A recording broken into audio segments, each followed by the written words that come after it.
Alright guys, we're going to go ahead and get started with video number 6. What we'll be doing is removing the piston right here, and then we're going to be removing the crankshaft. And then we'll go through all the parts on each of those, what everything's called, and call that good for video 6. The tools you'll need for video number 6 is you'll need a pair of needle nose pliers, then you'll need your socket set, and then most importantly your safety glasses. Go ahead and get those bad boys on, and then we'll get started. Before we do anything, I want you guys to note what way our piston is in here. It has this arrow pointing downward. So remember, when we put the piston back in, this points down like this, okay? All right, so first things first, when we're trying to remove the piston, it's got two 10mm bolts on this right here, the end cap. So what we gotta do, rotate into a workable spot, because in here is pretty tight. Go ahead and pop those off.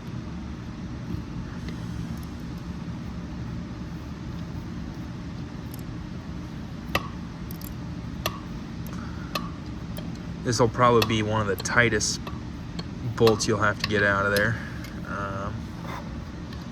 I like to loosen it and then use my fingers to get the rest because it's kind of tough.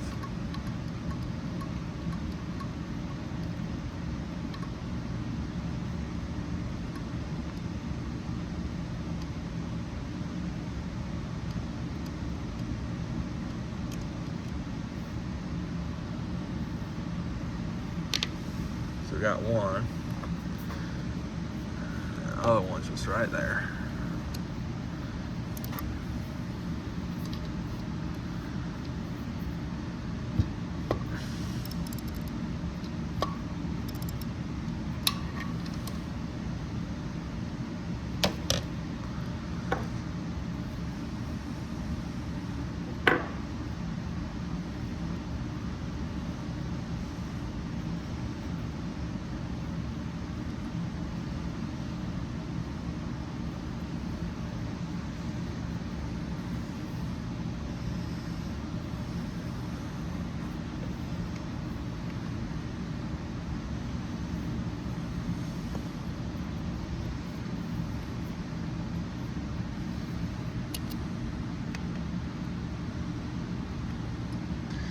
And be careful of your cam gear in the back. We don't want that coming out or anything falling off there. If it does, just be aware of that and put it back how it was. Okay, so also another thing to make sure to note is how is this in here? There are alignment marks for us to remember that. So go ahead and pop that off. So there's that, and then you can see those alignment marks more clear as we pull it out. So get those. And go ahead and pop your piston out the top. So once you go around, you can pull your tappets out if you haven't done so yet. Set those to the side.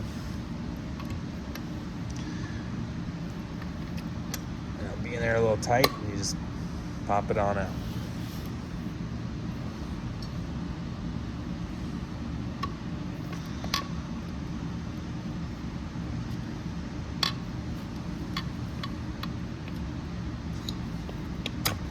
There we go.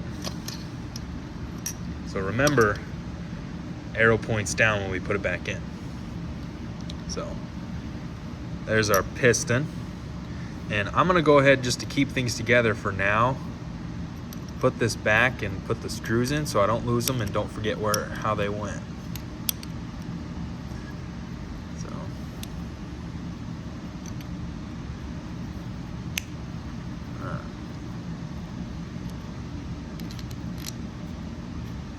and not tightly, just in there.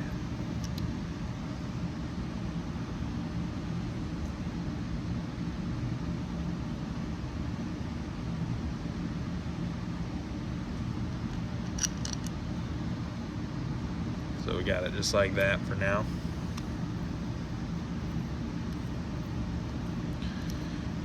Let's set that off to the side. We'll dig a little deeper into that in a little bit. All right, now that we got the piston out, we're gonna go ahead and take our crankshaft out. This should just come out nicely, just like that.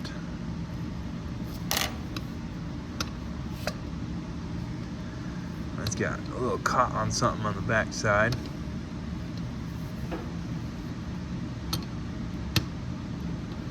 Oh, and you know what it is I forgot to take the nut off, so take the nut all the way off and pull that out. Oh, I'm always throwing you guys around. Here's the crank shaft, and we'll go through all of the different names of the parts of this in a second. So there's just a good look for you. We'll kind of take a better look of the inside here at our cam gear. It's hard to tell, but see how those flew open when I spun it quicker? That's what we're looking for. And then on the other side, there's a piece that we want to make sure that doesn't get lost. That's why we keep this in and we don't take this out, because this part is all part of here. Now, sometimes something that can happen is in engines is the governor like explodes in here because it revs too high and it just breaks. So what happens is this in here shoots out, and that's no good, because if these metal pieces get all caught up in like your crank shaft or in your piston rod or something like that, and it breaks something or shoots something out and your engine's broke. But usually when that happens, the engine just stops running because it has nothing controlling how fast it is going. So there's that. And here's a better look at the sensor down here, which I think is pretty interesting. We're not going to take it out because it's just a sensor, but you can see where it senses if it has enough oil or not. First, going to talk about the parts on the crankshaft, which it's all one solid part here. The gear is not. Actually, the gear might be on here. Sometimes the gears are not. The gears are on there pretty solid. I don't want to pry them off. But it's all usually casted and then put in a lathe, which it looks like it is. And there's one shim right here, which we talked about earlier in an earlier video, but that again decreases the amount of movement it has between the walls of the engine. So here are the bearing journals. It's the end that is milled to go into the bearings on the outsides of the engine. So if we look over here, this is a bearing, and then this is a bearing. So that's where the bearing journals are meant to go. This is the weight that connects to our camshaft, or the gear that connects to our camshaft. This is the gear that connects to our governor gear. Now, as we work our way in, we have counterweights right here, and then we have the crank pin journal, which it connects to our piston. So our piston would go on here, in there, like so. So as this turns, this goes up and down because this is offset from the center. So in reality, as spark happens up here, this pushes down super hard, and it's like this. And because of the counterweights, it has so much inertia, it goes and flies around, and it's back down, and the inertia pushes this back up for the compression stroke. As it compresses the gas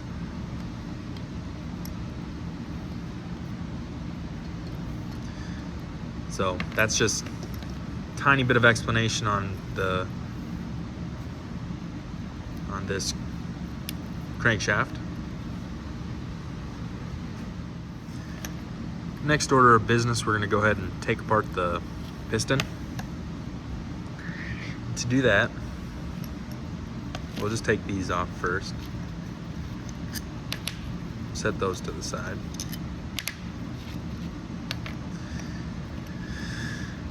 In here, we got to be very careful.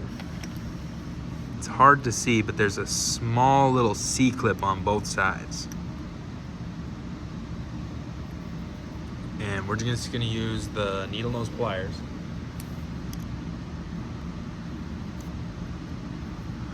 And we're going to try to get in there and pop it out. We don't want these things to go flying, so we got to be careful. Very careful. So I'm going to go ahead and pop that out.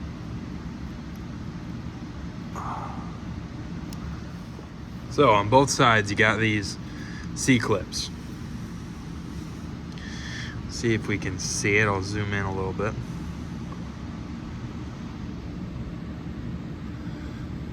Let's see. And you can see that little lip in there. That's where they sit. And what it does is it holds our wrist pin in place. So once we get that, this just kind of slides out nicely.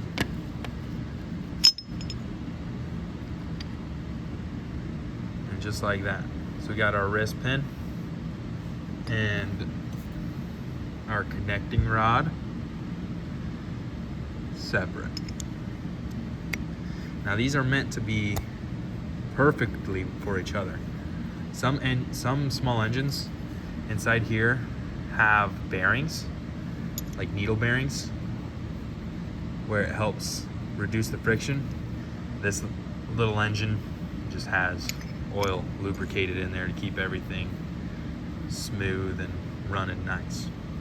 So that's what we have there.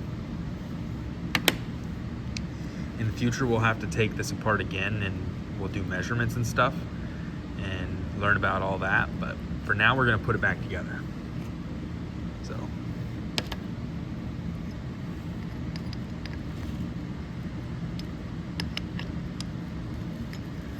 ahead and pop that in there.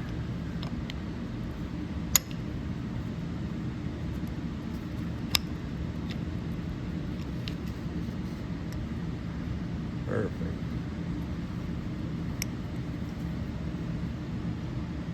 And make sure you have the connecting rod going the right direction.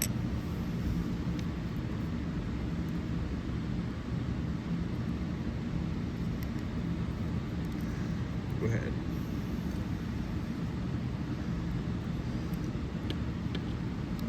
Put this back in there. Be careful, we don't want this to go flying. If it goes flying, we got a problem on our hands. We're missing a part. The engine don't run. You gotta get a new part.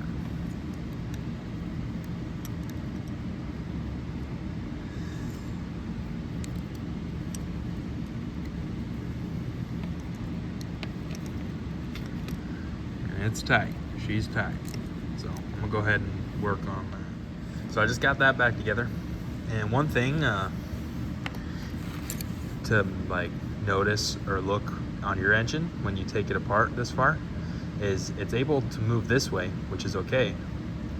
But it shouldn't be moving up and down. Like I'm pulling up and down on it and it's not moving. It's moving side to side, but there's no wiggle up and down, which is good.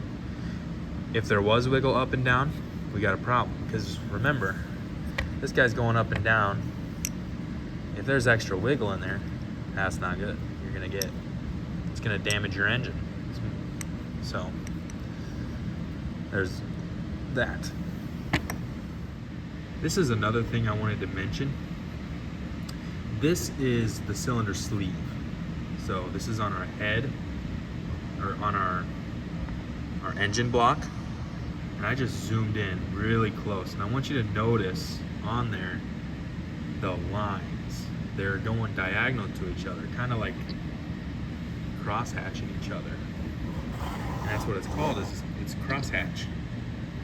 You got lines going across each other, creating little bumps that allow the oil to move easier and lubricate the piston. So yeah, if you ever open an engine and you see just straight lines gouged into the side, that's not good. That means that something was in there and just cut it up. This right here is what we always look for, is we look for having those diagonal lines crossing over each other. Next thing we're going to take a look at is our piston rings. Now you notice we got 3 different rings, and they used to all be the same in every engine. You used to have the top one, the middle one, and the bottom one. They'd always be the same type of ring. Nowadays, they're all different. So you got to look in your manual to see, where does this one go, where does the next one go, and where does the third one go. But they're just like a little piece of metal that goes into your slot on your piston. I'll pop this top one out and show you what they look like. They go around it and allow for either oil not to get into the combustion chamber, or it allows for the oil to flow. Like this one is our wiper ring. It allows for the oil to flow through here to keep this lubricated. So we'll go ahead and put that back on. It just goes in the slot. You guys can take all 3 of yours out and look at them. We just got to make sure we get them back in. It just slides on there like so. And another thing, while the engine's rotating, these rotate and slide freely during operation. And remember, these will be closed where there's just a tiny gap, which that's something that we measure, is our gap, to make sure that our rings are all good. I've seen in some engines that I've taken apart where there wasn't, oil wasn't getting where it needed to be. These ended up fusing and they didn't move. It was stuck in there, which didn't allow for the engine to run right. It wouldn't. So in that case, we had to replace the whole piston. And yeah, so this is the end of video 6. In this video, we took apart the piston and pulled the crankshaft out and talked a little bit about how that all works.